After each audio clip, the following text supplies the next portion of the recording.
My name is Maria. I'm from Greece, and this is a true story which happened with me some time back. Right out of college, I worked as a professional babysitter for a year. It was a great gig, and I really bonded with the kids. Some were brattier than others, but I truly believed that every child was good at heart. And then I met the Thomas twins, Josie and Jonathan. Their father was a businessman, and their mother was a socialite, so of course the twins were spoiled brats. Mr. Thomas agreed to pay me double my usual amount because he knew that they were difficult. Troubled was the word he used. I assured him that I could handle them. I had a degree in child psychology, and I'd always had a knack for getting children to like me. I showed up to their house on Friday night. The place was enormous. Because this was my first time there, I expected Mr. and Mrs. Thomas to spend some time introducing me to the kids and going over their house rules. Instead, they were out the door as soon as I walked in. "The twins are playing upstairs. Good luck." That was my first sign that this was not going to be a typical babysitting job. I looked around the house and checked out the kitchen to see what food the parents had left for us. Then I went upstairs to meet the twins. Josie was lighting her Barbies on fire, and Jonathan was watching and giggling. I rushed over and immediately grabbed the Barbie out of her hand and dropped it into the trash can. Then I introduced myself and calmly explained the dangers of fire.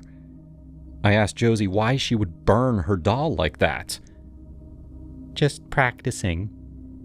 That gave me the chills. After that initial meeting, things became pretty normal. The kids drew pictures, and they asked me questions about my life.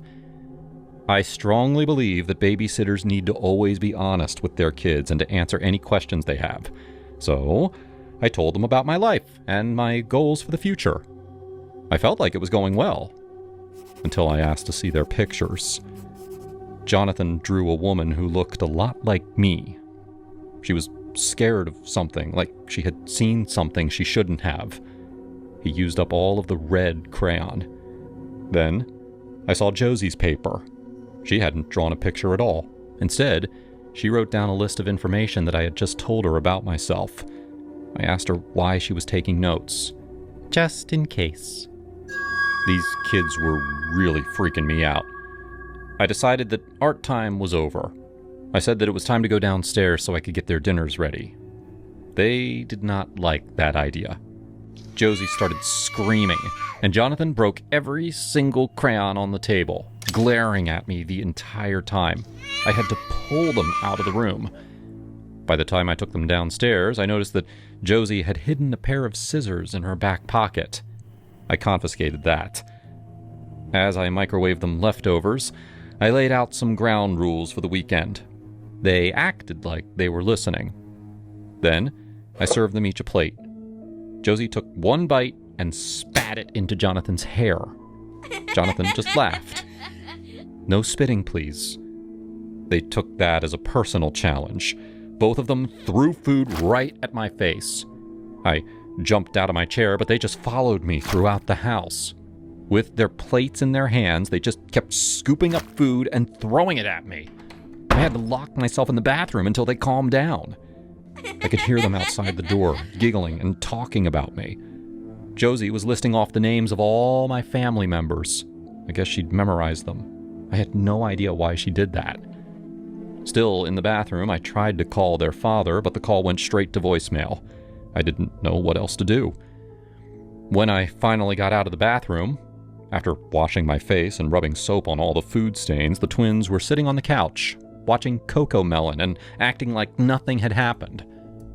I was done with this. I told them it was time to go to bed. Without saying anything, they both stood up and walked toward their bedroom. The fact that they didn't argue with me was really unnerving. I made sure they were in bed and turned off their light. As I was leaving their bedroom, I told them good night. "Sweet dreams." It took me a while to go to sleep. I kept thinking about how I would handle the rest of the weekend. I'd been trained to deal with difficult children, but this was next level. I honestly had no idea what I was going to do. Eventually, I drifted off to sleep. In the middle of the night, I woke up to the sound of footsteps. The room was dark, so I couldn't see the twins, but I knew they were there. Then, I felt a splash of liquid on my butt. At first, I thought they'd dumped water on me, but then I smelled it. Alcohol. Those little monsters had emptied a bottle of vodka onto my bed. Where did they even get that? I forced myself to stay calm, even though I wanted to scream.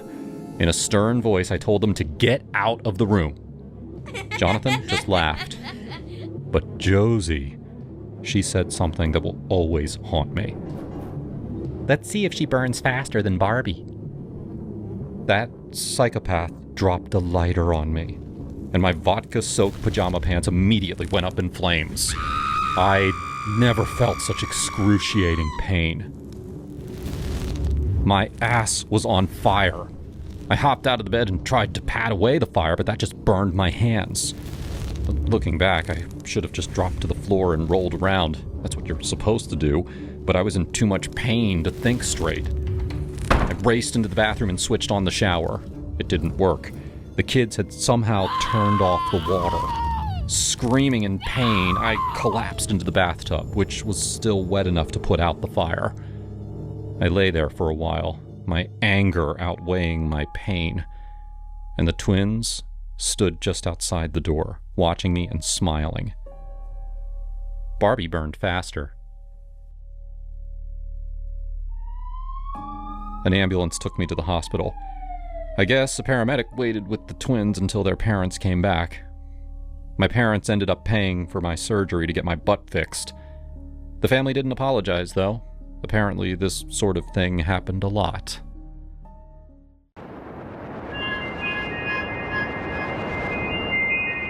I just moved to Denver from the East Coast, chasing a job in tech that promised fresh air and better work-life balance. Colorado was supposed to be all about mountains, craft beer, and laid-back vibes. But after a few weeks, I was feeling isolated. I didn't have any friends yet. Just my apartment overlooking the Rockies and endless Zoom calls. So, like any guy in his late 20s, I downloaded a dating app. I swiped right on a few profiles, nothing serious. Then there was Emily. Her pic showed this cute brunette with freckles, smiling in front of snowy peaks or sipping coffee at some indie spot in Lodo.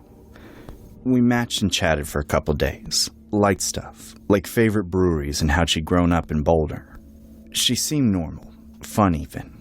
"You've gotta let me show you around. There's this killer spot up in the foothills. Dinner first?" she messaged one evening. I figured why not. It beat another night scrolling Netflix alone. We met at a farm-to-table place downtown. She showed up in jeans and a flannel shirt, hair tied back, looking effortlessly Colorado. "Hey, stranger. I hope you're hungry. Their bison burgers are insane," she said with a grin. She hugged me like we'd known each other forever.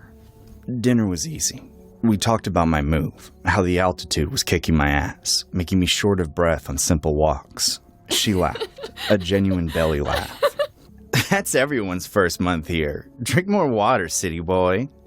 She shared stories about her ex, some guy who ghosted her after a year, and how she was over dating apps but gave it one more shot.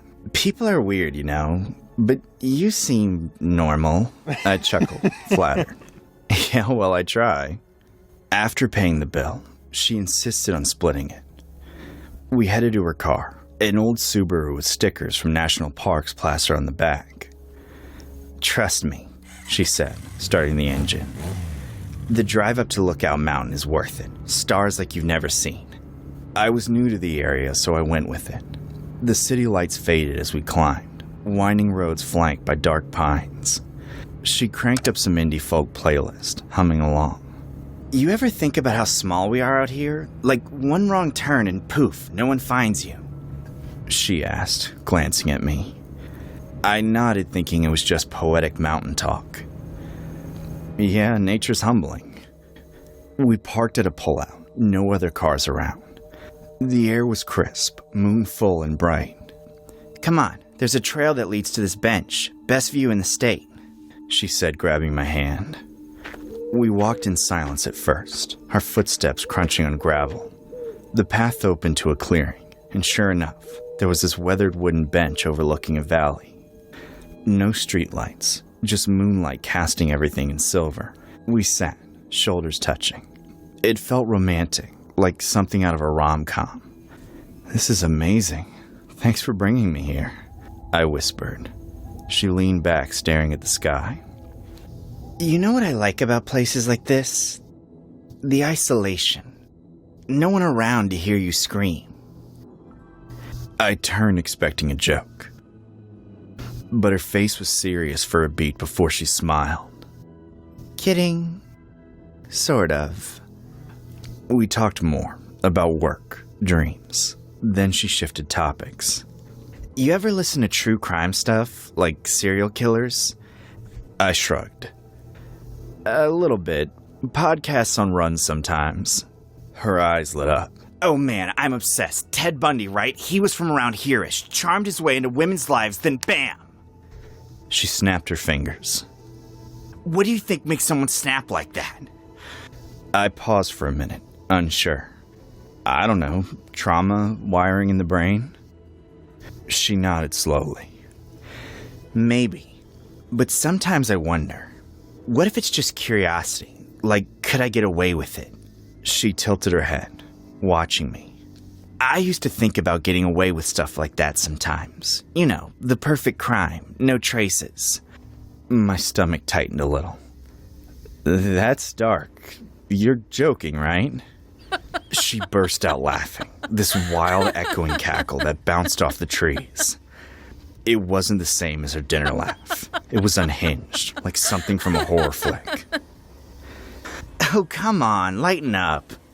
Everyone has those thoughts, don't you?" "Not really. I'm more of a live and let live guy," I admitted, forcing a smile. She grabbed my arm suddenly, her grip firm. "You're cute when you're nervous." The fabric was rough, but I could feel the warmth underneath. "Feel that? Smooth, right?" "Emily, I started, but she shushed me. "Shh. Imagine this." Pale skin glowed in the moonlight. "I want you to carve your initials here with a knife, like mark me, forever." I froze. "What? You're kidding." Her eyes locked on mine, intense. "No, I'm dead serious. It'd be hot. Pain and pleasure, you know? Come on, you've got a pocket knife or something?" No. My heart pounded. This wasn't flirty. It was f***ed up. But she reached into her boot and pulled out a small switchblade, then flicked it open with a click. "Here, I'll help." "Emily, stop. This isn't funny." She pressed the blade to her skin, right above her knee. "Watch." And she did it. Slow, deliberate. A thin line of red bloomed as she carved a jagged J for my name. Jason. Blood welled up, trickling down her leg. She winced but smiled through it, biting her lip. "Your turn. Add the A and S." Bile rose in my throat. The metallic scent hit me mixed with pine. I gagged, almost puking right there. "What the? You're insane!" I yanked my hand away, standing up. She laughed again, that maniacal sound. "Oh, baby, don't be scared. It's nothing. Come back." I bolted, just ran down the trail, branches whipping my face. My phone flashlight bounced wildly as I sprinted to the road. No signal up there. I kept going downhill towards civilization. After what felt like miles, lights appeared, a gas station at the base. I burst in, panting. The clerk, an older guy, looked up from his magazine. "You okay, son?" "No, I need to call the cops, or a cab, something." I gasped. He eyed me warily but handed over his phone. I dialed 911 and explained as best as I could without sounding crazy. "My date, she's crazy. She cut herself, then asked me to do it. She's up in the mountains. Help, please." The dispatcher was